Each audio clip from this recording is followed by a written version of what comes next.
Hello guys, it's Corey here, and I know it's been a while, a long time actually, since I made a YouTube video, but Cube World came out a few days ago, and I got my hands on it, and I've been playing it a lot, and I don't know, I just had the sudden spark of inspiration to make a video, and so I'm gonna make this video for you guys, and hopefully you guys like it. This is just gonna be a tutorial getting started type of thing into Cube World.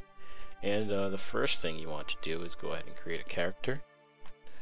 And once you create a character, you can choose from a bunch of different races. I'm going to go ahead and just choose a male. I'm not going to do too much because I want to get into it real quick.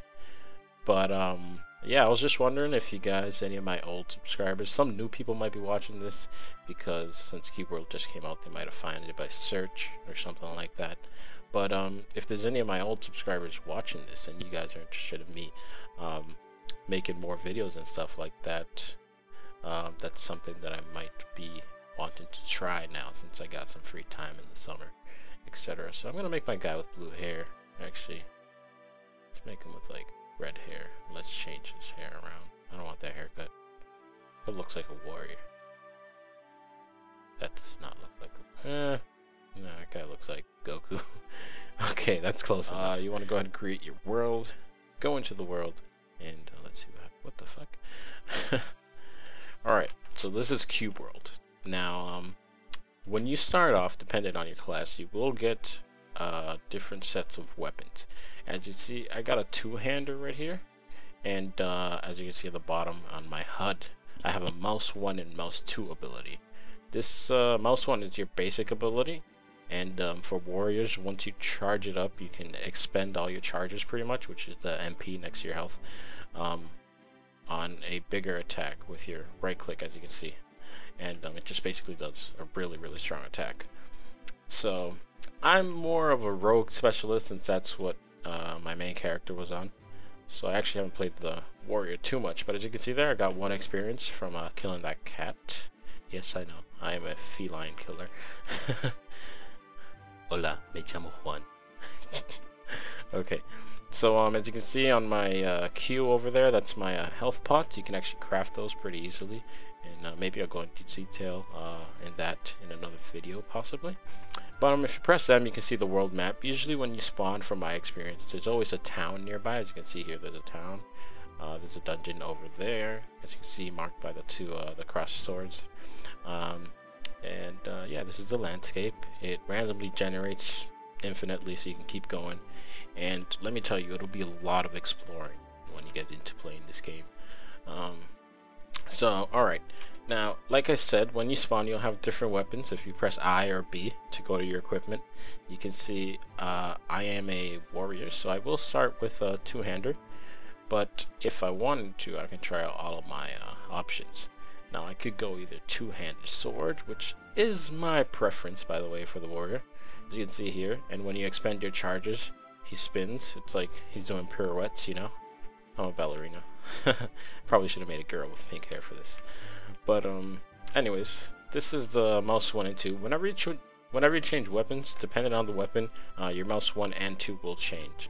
Now your 1, 2, 3, and 4 are all the same by class, obviously. So if you're a warrior, your 1, 2, 3, and 4 will be the same, unless you spec differently. If you press X, you can see your skill tree, kind of. And these ones right here, these 3, are the 3 abilities that you have. There's no 4th ability yet implemented to the game, so I'm assuming Wale, the developer of Cube World, is going to implement that soon. But these are your 2 main specs that you can go into, Guardian and Berserker. Obviously Guardian if you want to be more tanky. And the only thing that changes from the 2 is your 3rd ability, from what I can see. For everybody else, these are the same things. This is the same, and this is the same. If you put points into this, your swimming speed increases, your climbing stamina increases, or you use less stamina, which therefore kind of increases your stamina. Theoretically, I guess. This is for your pets, because everybody can have pets, not just rangers, like a World of Warcraft or something. But If you want to get a point into this ability, what you have to do is get 5 into this, and then you can put a point into that, and then 5 into that, and you can get a point into this. So it's the same thing for everything. You got to get 5 on the previous one, and then you can apply a point to that. If you apply a point to this one, you can mount your pet, depending if it's mountable. If you put a point into this one, you can use a hand glider, which you can buy from the potions merchant in town for 10 silver, and you can also buy a boat. And if you put a point into that, it'll enable you to use a boat, obviously. Okay, so I hope I'm not going too fast. Sorry about that, but going once again into my inventory here. As you can see, I also have a shield, so I can equip my shield with my one-handed sword, and that's also another thing that you can do. And it's the same abilities as you can see, but basically you have a chance to block also, and it just gives you more added defense, etc. So the first thing you want to do is you want to go ahead and run to the town once you have all the basics down, and as you run into the town, you want to go ahead and kill mobs because you want to level up, right? So you can get some skill points and level up some of your skills. So I'm just gonna run over here. Let's go to town. And by the way, you can roll and dodge by the middle mouse click. If your mouse does not have a middle mouse click, then you are doing it wrong because you must have a really old mouse. But yeah. So this right here is a brush. If you kill it very slowly, you will get some stuff. Wood, which you can use to craft later on. And you can't break down trees, you can't break down terrain. Well, you can if you throw a bomb down, it doesn't break down too much. But generally, like Minecraft, you can't break down terrain in that sense. You can't place blocks either. So, yeah, there's a pig over there. I'm not actually going to kill him. I'm trying to get to the town as quickly as possible. So, I'm not going to go too into detail. But one thing I do want to say is that if you see these little hearts on the floor, see these? Heart flowers? Yeah, pick them all up because this is what you use to make potions. So, keep that in mind whenever you see that. These cotton plants, you can use them to make linen when you craft. I think it's linen strings or something like that, or cotton strings. I'm not sure. Probably cotton strings, since it is cotton that I picked up. But yeah, this game is really fun. Currently, there is no level cap. As you can see, there's an owl right there, which you can tame with a lollipop. The reason I know that is because it's funny that it's a lollipop, because if you've seen the Tootsie Pop commercial, the owl eats the lollipop. He's like, 1, 2, 3. How many licks does it take to get to the center of a Tootsie Pop? Yes? Sounds familiar? Alright, but anyways, here's the city. We are at the city now. And it's gonna be hard for you to find the inn. Maybe, possibly. Like, sometimes you might have to look around, like I was lucky for it to be here.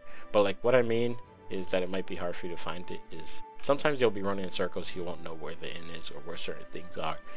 And it'll actually show up on your mini-map on the top right there if you press M and zoom in. Okay? So you gotta zoom in the world map, and then you can see it on your mini-map. It's kind of tedious to do this, because then when you leave the city you gotta zoom out. It's not too much work, but it's definitely something that the developer can fix, and probably will, that whenever you go to town it just automatically zooms in and stuff like that. But anyways, here's the innkeeper. Whoever is the owner of the house, or whatever the person is, will be in between these like tables or whatever. They'll be behind the counter, and if you okay, alright, if you talk to the innkeeper, it'll set the time to 7 in the morning. As you can see, time 7:01. Well, it was 7:00, but it changed. But yeah, there's a sheep which you can also tame. And here's some fields. Sometimes you will find pineapples in certain fields, and pumpkins, which you can use to craft food to replenish health. The only difference is you can't eat those while moving, whereas potions you can slurp down and move at the same time, as you can see here. All I did was press Q. As you can see, my potions are in my Q slot over there. And if you have more items in your Q slot and you want to cycle through them, you can just press tab and then A and D to cycle through them. So yeah, here are the class trainers. So this is the mage one. I know this because he has a staff on his back. But if you go to your class trainer, you can actually respec. This is the ranger trainer, obviously, by the bullseyes and whatever. And over here is where you're mostly going to be shopping for, because this is a potion shop. And surprisingly, they don't sell potions, but they do sell flasks, which you can use for potions.